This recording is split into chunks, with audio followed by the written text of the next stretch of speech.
তাহজানু ওয়া আনতুমুল আলাউনা ইন কুনতুম মুমিনিন। ভয় পেও না, ঘাবড়ে যেও না, হতাশ হইও না, নিরাশ হইও না। বিজয় তোমাদের, বিজয়ের মালা তোমাদের গলায় যদি ইমানদার হওয়া যায়। এমন একটা সময় অতীতেও মাজলুমদের এসেছে, এখনো এই সময় আসবে, ভবিষ্যতে আসবে যে মাজলুমরা এক সময় ড্রাইভিং সিটে বসা থাকবে। বুঝেন নাই মনে কথা? এখন তো মাজলুমেরা পৃথিবীতে ড্রাইভিং সিটে তো দূরের কথা, প্যাসেঞ্জারও না। হুজুর বুঝেননি নাকি? এখনকার পৃথিবীর মাজলুমেরা ড্রাইভিং সিট তো দূরের কথা, প্যাসেঞ্জার না। গাড়িতে কি নাই, জায়গা নাই, বরং সাক্কার নিচ্ছে। কোথায়? কিন্তু একটা সময় পৃথিবীতে এরকম আসবে, মাজলুমরা ড্রাইভিং সিটে বসবে। তখন যাকে ইচ্ছা গাড়িতে উঠাবে, যাকে ইচ্ছা গাড়ি থেকে। জালেমরা পৃথিবীতে শাস্তি পাবেই। আগামীকাল সূর্য ওঠা যেমন নিশ্চিত, জালেমদের ধ্বংস তেমন নিশ্চিত, তবে সময়ের ব্যবধানে। মাজলুমরা সারা পৃথিবীতে আজ পরাজিত মনে হলেও আগামীকালের সূর্য ওঠা যেমন নিশ্চিত, মাজলুমদের বিজয় ঠিক এমন নিশ্চিত। সময়ের ব্যবধান। একামতি দ্বীনের সাথে সম্পৃক্ত ব্যক্তিবর্গ যারা, ছাত্র অঙ্গনে হোক, মুরব্বী অঙ্গনে হোক, সারা পৃথিবীতে যারা, তাদের জন্য আয়াত থেকে শিক্ষণীয় হলো দাওয়াতের ময়দানে কখনো হতাশ হওয়া যাবে না, নিরাশ হওয়া যাবে না। মানুষ রিসিভ করুক আর না করুক, আজান দিয়ে যাওয়াই লাগবে, আজান দিতেই হবে। মানুষকে আল্লাহর পথে ডাকা অব্যাহত রাখাই লাগবে। আবেগ দিয়ে, ভালোবাসা দিয়ে, চোখের পানি ছেড়ে দিয়ে, দরদ ভরা কণ্ঠে, দরদ ভরা মন নিয়ে জাহান্নামী মানুষদেরকে জান্নাতি বানাবার জন্য আল্লাহর দেওয়া জবান, আল্লাহর দেওয়া দিমাগ, আল্লাহর দেওয়া মেধা, আল্লাহর দেওয়া অর্থ, আল্লাহর দেওয়া জান এবং মাল খরচ করে বিরুদ্ধহীন ভাবে দাওয়াতের ময়দানে তৎপরতা চালাতেই হবে। হতাশ হওয়া যাবে না, নিরাশ হওয়া যাবে না। কয়জন সহযোগী হলো এই সংখ্যা বিবেচ্য বিষয় নয়, বিবেচ্য বিষয় হলো আমি ময়দানে কতটুকু তৎপর থাকলাম। আল্লাহ রাব্বুল আলামিন বলেন, নূহ নবীর প্রতি ওহী পাঠানো হলো, প্রত্যাদেশ জারি করা হলো, জারি করে বলা হলো আন্নাহু লান ইউমিনা মিন কওমিকা। ও নূহ, ইতিপূর্বে তোমার দাওয়াত যারা রিসিভ করেছে, তোমার দাওয়াত যারা কবুল করেছে, যারা ঈমান এনেছে, ঈমানদারদের সংখ্যা এই সংখ্যার ভিতরে সীমাবদ্ধ থাকবে। নতুন করে আর কেউ তোমার দাওয়াত কবুল করবে না। বুঝেন নাই? লান ইউমিনা মিন কওমিকা, তোমার কওমের আর কেউ ঈমান আনবে না, কেউ আর কালিমা পড়বে না, ইল্লা মান কাদ আমানা, ইতিপূর্বে যারা ঈমান এনেছে। এই সংখ্যাই চূড়ান্ত। নতুন আর কেউ কালিমা পড়বে না, নতুন আর কেউ তোমার সহযোগী হবে না। মন তো আরো খারাপ হয়ে যাওয়ার কথা। হ্যাঁ, ফালা তাবতাইস বিমা কানু ইয়াফআলুন, যারা দাওয়াত রিসিভ করলো না, সেই জালেমেরা দাওয়াত কবুল না করে যদি চুপচাপ বসে থাকতো তাও তো একটা কথা ছিল। কিন্তু এলাকার লোকেরা যারা দাওয়াত কবুল করলো না, তারা চুপচাপ বসে থাকে নাই, বরং নূহ এবং ঈমানদারদের বিরুদ্ধে প্রতিদিন নতুন নতুন কর্মসূচি থ্রো করে। বুঝেন নাই কথা? প্রতিদিন চিরুনি অভিযান, প্রতিদিন আরো কি কি, বুঝেন নাই কথা? প্রতিদিন ভয়ানক ভয়ানক কর্মসূচি, প্রতিদিন ভয়ানক ভয়ানক তথ্য, সাইক্লোন আকারে, টর্নেডো আকারে, নার্গিস হারিকেন আকারে। ওই মাত্র অল্প কয়েকজন হাতে গোনা ঈমানদারদের বিরুদ্ধে শুধুমাত্র তথ্য সন্ত্রাস, বিভিন্নভাবে তাদের বিরুদ্ধে কর্মসূচি অব্যাহত রেখেই যাচ্ছে। মনে হয় যেন এই মাজলুমদেরকে তারা দেশে থাকতেই দিবে না।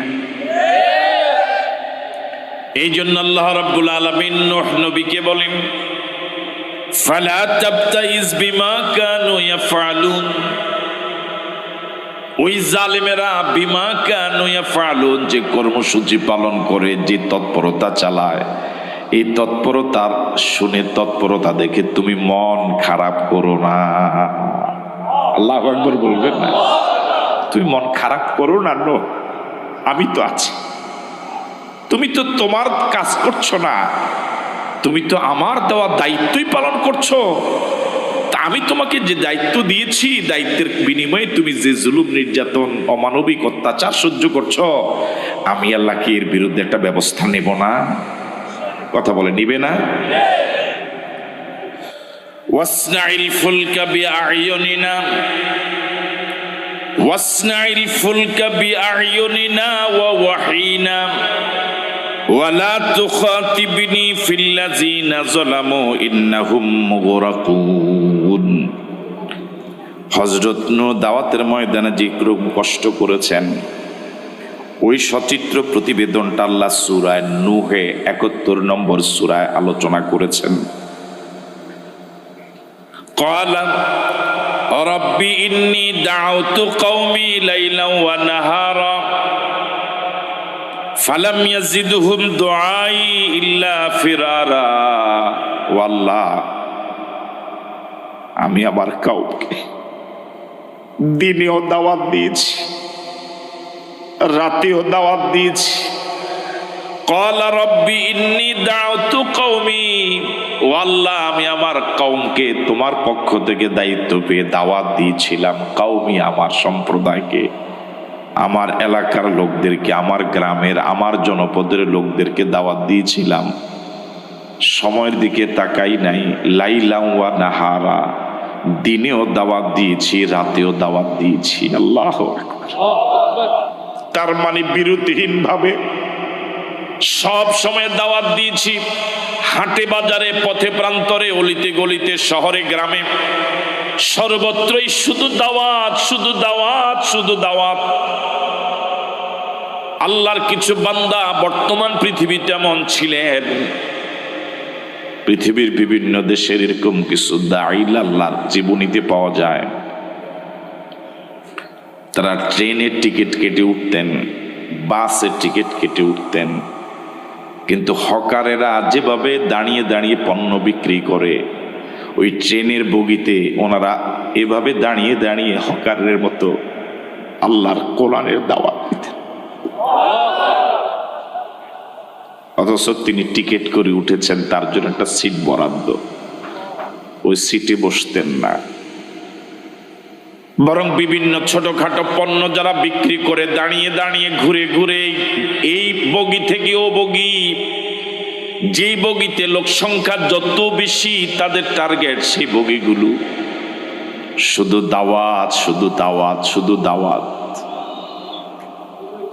আমরা আজকের ময়দানে যারা আছি, আমার পরিবারের, আমার সমাজের, আমার বাড়ির, আমার বংশের, আমার আত্মীয় স্বজনের মাঝে এখনো সিংহভাগ মানুষ আছে যারা আল্লাহ নবী বুঝেই না। আপনার কি নাই এখানে? এরকম লোক আছে না নাই? আমি সহ আপনার এখানে যারা আছেন, আমার নিজের ঘরের, নিজের বাড়ির, নিজের আত্মীয়, নিজের বংশের অসংখ্য লোক এমন রয়েছে যারা এখনো নামাজই পড়ে না, যারা এখনো সত্যিকারে তাওহীদ বুঝে না, তারা এখনো সত্যিকারে সুন্নাহ বুঝে না, তারা শিরিক করে, বেদাত করে, শরীয়ত বিরোধী কাজ করে। এখনো অসংখ্য মানুষ, আমার আপনজন, আমার ব্লাড, যাদের উপর আমার অবদান রয়েছে, আমার উপরে যাদের অবদান রয়েছে, এরকম অসংখ্য মানুষ এখনো ইসলামী আন্দোলন বুঝেই না, ইসলামী আন্দোলনের সরাসরি বিরোধিতা করে। আমি কি করলাম? আমি আমার বংশের লোকদেরকে, আমার ঘরের, আমার বাড়ির লোকদেরকে এখনো বুঝাতে পারলাম না, এখনো দাওয়াত দিতে পারলাম না। জমিন আল্লাহর, আইন চলবে আল্লাহর, কারো গোলামি করা যাবে না, আল্লাহরই গোলামি করা লাগবে। দুনিয়াই শেষ নয়, পরকালের জীবনে চূড়ান্ত জীবন, পরকালের জীবনে চূড়ান্ত সফল জীবন। এই কথাগুলো এখনো বুঝাতে পারি নাই। এখনো কাউকে 5 মিনিট সময় নিয়ে আদর ভরা কণ্ঠে, সোহাগ ভরা কণ্ঠে, এখনো আদর দিয়ে, সোহাগ দিয়ে, সময় দিয়ে তাদেরকে বুঝাতে পারি নাই। এরকম আসি না নাই? ওদেরকে কে বুঝাবে? এই দায়িত্ব কার? এই দায়িত্ব কি আমাদের নয়? আপনারা কি আমার কথা শুনতেছেন? চট্টগ্রামের মানুষদেরকে বুঝাবার দায়িত্ব আপনার না, এটা অনেক পরে। আপনার ঘরেই তো এখনো বেনামাজি আছে, আল্লাহর আপনার ঘরেই তো এখন ইকামতে দ্বীনের বিরোধী লোক আছে।